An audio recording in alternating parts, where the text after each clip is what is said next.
Hi hello ಹೇಗಿದ್ದೀರಾ ಎಲ್ಲರೂ? ನೀವು ತುಂಬ ಚೆನ್ನಾಗಿದ್ದೀರಾ ಅಂದ್ಕೊತಾ ಇದ್ದೀನಿ. ನಾನು ಸಹ ತುಂಬ ಚೆನ್ನಾಗಿದ್ದೀನಿ. ಇವತ್ತು ನಮ್ಮ ಮನೆಯಲ್ಲಿ ಯಾವೆಲ್ಲ ಪ್ರಾಣಿ ಪಕ್ಷಿಗಳಿದ್ದಾವೆ ನೋಡೋಣ ಬನ್ನಿ.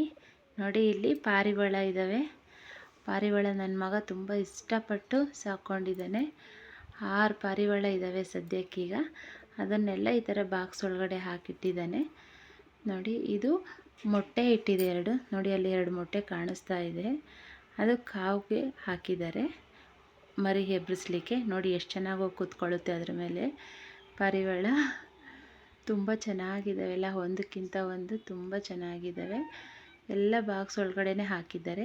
ನಾನು ಬಾಕ್ಸು ಓಪನ್ ಮಾಡಿ ವಿಡಿಯೋ ಮಾಡ್ಕೊಳ್ಳೋಣ ಅಂದರೆ ಓಪನ್ ಮಾಡಿದ್ರೆ ಸಾಕು ಹಾರ್ಕೊಂಡು ಹೋಗ್ಬಿಡುತ್ತೆ. ಮತ್ತು ಅದನ್ನು ಹಿಡಿದು ಹಾಕೋದೇ ಒಂದು ದೊಡ್ಡ ಕೆಲಸ ಆಗುತ್ತೆ. ಅದಕ್ಕೆ ಹಾಗೆ ವಿಡಿಯೋ ತಗೊತಾ ಇದ್ದೀನಿ. ನೋಡಿ, ಅಲ್ಲೇ ಒಳಗಡೆನೇ ಅದಕ್ಕೆ ತಿನ್ನಲಿಕ್ಕೆ ರಾಗಿ, ಕಡಲೆಬೀಜ ಈ ಥರ ಎಲ್ಲ ಬಟ್ಲಿಗೆ ಹಾಕಿಟ್ಟಿದ್ದಾರೆ. ನೀರು ಸಹ ಇನ್ನೊಂದು ಬಟ್ಲಿಗೆ ಹಾಕಿ ಇಟ್ಟಿದ್ದಾನೆ. ನೋಡಿ, ಎಲ್ಲ ಸ್ಕೂಲಿಗೆ ಹೋಗೋಷ್ಟೊತ್ತಿಗೆ ಇದೆಲ್ಲ ಮುಗಿಸಿ ಹೋಗ್ತಾನೆ. ಹಾಗೆ ಹಸು ನೋಡಿ, ಇದು ನಾಟಿ ಹಸು. ಇದು ಇನ್ನೂ 2 ಇದ್ದಾವೆ, ಅದನ್ನು ತೋರಿಸ್ತೀನಿ. ಇದು ನೋಡಿ, ಅದರದ್ದೇ ಆದ ಕರು. ಇದು ಅದರದ್ದೇ ಕರು. ಇದು ಹಾಲೇನು ಕೊಡಲ್ಲ. ಈಗ ಇದಕ್ಕೆ ತಿನ್ನಲಿಕ್ಕೆ ಹುಲ್ಲೆಲ್ಲ ನೋಡಿ ಇಲ್ಲಿ ಹಾಕಿರ್ತಾರೆ. ಮತ್ತು ಇನ್ನೊಂದು ಹಸು, ಇದು ಈಗ ರೀಸೆಂಟಾಗಿ ಅಂದರೆ ಆಗಲೇ ಒಂದು 4 ತಿಂಗಳಾಗಿದೆ ಕರು ಹಾಕಿ. ಅದರದ್ದೇ ಅದು ಕರು. ಇದು ಹಾಲು ಕೊಡುತ್ತೆ. ಈಗ ನಾಟಿ ಹಸು ಹಾಲು ಅಂದರೆ ತುಂಬ ಚೆನ್ನಾಗಿರುತ್ತೆ, ಎಲ್ಲರೂ ತುಂಬ ಇಷ್ಟಪಡ್ತಾರೆ. ಹಂಗಾಗಿ ನಮ್ಮ ಮನೇಲಿ ನಾಟಿ ಹಸುನೇ ಜಾಸ್ತಿ ಸಾಕಿದ್ದಾರೆ. ಮತ್ತು ಕೋಳಿಗಳು ನೋಡಿ, ಕೋಳಿ ಅಂತೂ ತುಂಬ ಇದೆ ಬಿಡಿ, ಹೇಳೋಕ್ಕೆ ಇಲ್ಲ, ತುಂಬ ಇದೆ. ಅಲ್ಲಲ್ಲೆಲ್ಲ ಹೋಗಿದೆ ತಿನ್ನಲಿಕ್ಕೆ. ನೋಡಿ ಎಷ್ಟು ಚೆನ್ನಾಗಿ ಅಡ್ಡಾಡಿಕೊಂಡು ಬರ್ತಾ ಇರ್ತವೆ, ಹೋಗ್ತಾ ಇರ್ತವೆ ಎಲ್ಲ. ಇಲ್ಲೇ ಸುತ್ತು ರಾಗಿ ಗದ್ದೆ ಎಲ್ಲ ಹಾಕಿರ್ತೀವಲ್ವ, ಎಲ್ಲ ಸುತ್ತಾಡ್ಕೊಂಡು ತಿಂತಾ ಇರ್ತವೆ ಇಲ್ಲೇ. ನೋಡಿ, ಹೊರಗಡೆ ಪಾತ್ರೆ ತೊಳೆದ್ರೆ ಸಾಕು ಎಲ್ಲ ಒಂದು ಹತ್ರ ಬಂದುಬಿಡ್ತವೆ. ಎಲ್ಲ ಒಂದು ಹತ್ರ ಬಂದು ಎಷ್ಟು ಚೆನ್ನಾಗಿ ಸೇರ್ತವೆ. ಇದು ಒಂದು ಚಿಕ್ಕ ಮರಿಗಳು ನೋಡಿ. ಇದಿನ್ನು 3 ದಿವಸ ಆಗಿದೆ ಮರಿ ಹೆಬ್ಬರಿಸಿ, ಚಿಕ್ಕವು. ಹಾಗೆ 2 ಕುರಿ ಮರಿ ಇದೆ ನೋಡಿ.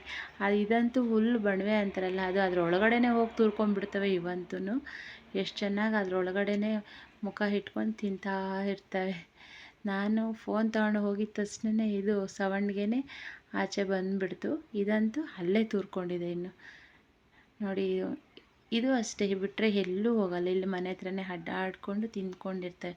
ಅಡಿಕೆ ಗಿಡದಲ್ಲಿ ಮನೆ ಹತ್ರ ಹೀಗೆ ಅಡ್ಡಾಡ್ಕೊಂಡು ಇರ್ತವೆ, ಎಲ್ಲೂ ಹೋಗಲ್ಲ, ಆರಾಮಾಗಿ ತಿಂದ್ಕೊಂಡಿರ್ತವೆ. ಇವತ್ತಿನ ಊಟ ಏನು ನೋಡೋಣ ಬನ್ನಿ. ಇವತ್ತು ಊಟ ನಮ್ಮ ಮನೆಯಲ್ಲಿ ನುಗ್ಗೆಕಾಯಿ ಸಾಂಬಾರು. ನೋಡಿ, ನಾವು ಮಾಡೋದು ಇದೇ ಥರನೇ ನುಗ್ಗೆಕಾಯಿ ಸಾಂಬಾರು. ನುಗ್ಗೆಕಾಯಿ ಕಮ್ಮಿ ಇದೆ, ಇಲ್ಲೇ ನಮ್ಮ ಗಿಡದಲ್ಲೇ ಒಂದು 6 ನುಗ್ಗೆಕಾಯಿ ಸಿಕ್ಕಿತ್ತು ಅಷ್ಟೇ. ಅದನ್ನೇ ನಾನು ಸ್ವಲ್ಪ ತಿಳಿ ಸಾಂಬಾರಾಗಿ ಮಾಡಿದ್ದೀನಿ. ಸಾಂಬಾರು ತುಂಬ ಚೆನ್ನಾಗಿರುತ್ತೆ ಈ ಥರ ಮಾಡಿದ್ರೆ. ನುಗ್ಗೆಕಾಯಿ ಸಾಂಬಾರು ಮತ್ತು ರಾಗಿ ಮುದ್ದೆ. ನಮಗೆ ಕಂಪಲ್ಸರಿ ರಾಗಿ ಮುದ್ದೆ ಇರಲೇಬೇಕು, ಡೈಲಿ ಇರಲೇಬೇಕು ರಾಗಿ ಮುದ್ದೆ ನಮ್ಮ ಮನೆಯಲ್ಲಿ ಎಲ್ಲರಿಗೂ. ನೋಡಿ, ಹಾಗೆ ಬರೀ ಮುದ್ದೆನೂ ತಿನ್ನಲ್ಲ, ಸ್ವಲ್ಪ ರೈಸು ಬೇಕು. ರಾಗಿ ಮುದ್ದೆ ಸಾಂಬಾರು ನೋಡಿ. ಹಾಗೆ ನಮ್ಮ ಅತ್ತೆ ಸ್ವಲ್ಪ ಸೊಪ್ಪು ತಂದಿದ್ರು ಹೊಲದೊಳಗಡೆ ಹೋಗಿ. ಇದು ಅಣ್ಣೆ ಸೊಪ್ಪು ಅಂತಾರೆ, ಇಲ್ಲ ಗುರ್ಗೆ ಸೊಪ್ಪು ಅಂತಾರೆ. ಒಂದೊಂದು ಸೈಡ್ ಒಂದೊಂದು ಥರ ಅಂತಾರೆ. ನೀವೆಲ್ಲ ಯಾವ ಥರ ಅಂತೀರೋ ನಮಗೆ ಗೊತ್ತಿಲ್ಲ. ನಮ್ಮ ಸೈಡ್ ಮಾತ್ರ ಗುರ್ಗೆ ಸೊಪ್ಪು ಜಾಸ್ತಿ ಅನ್ನೋದು ಗುರ್ಗೆ ಸೊಪ್ಪು ಅಂತಾರೆ. ಇದರಲ್ಲಿ ಒಂದು 2-3 ಐಟಮ್ ಮಾಡಬಹುದು. ನಾನು ಇದನ್ನು ನಾಳೆ ಮಸೊಪ್ಪು ಮಾಡ್ತಾಯಿದ್ದೀನಿ. ಇದನ್ನೆಲ್ಲ ಕ್ಲೀನ್ ಮಾಡ್ಕೋಬೇಕು. ಇನ್ನು ಕ್ಲೀನ್ ಮಾಡಿಕೊಂಡು ನಾಳೆ ಮಸೊಪ್ಪು ಮಾಡೋಣ. ಓಕೆ ಫ್ರೆಂಡ್ಸ್, ಬಾಯ್. ಇವತ್ತಿನ ವಿಡಿಯೋ ಇಷ್ಟ ಆದರೆ ಪ್ಲೀಸ್ ಶೇರ್ ಮಾಡಿ, ಕಾಮೆಂಟ್ ಮಾಡಿ, ಸಬ್ಸ್ಕ್ರೈಬ್ ಆಗಿ. ಇದೇ ಥರ ಒಳ್ಳೊಳ್ಳೆ ವಿಡಿಯೋಸ್ ಡೈಲಿ ಅಪ್ಡೇಟ್ ಮಾಡ್ತೀನಿ.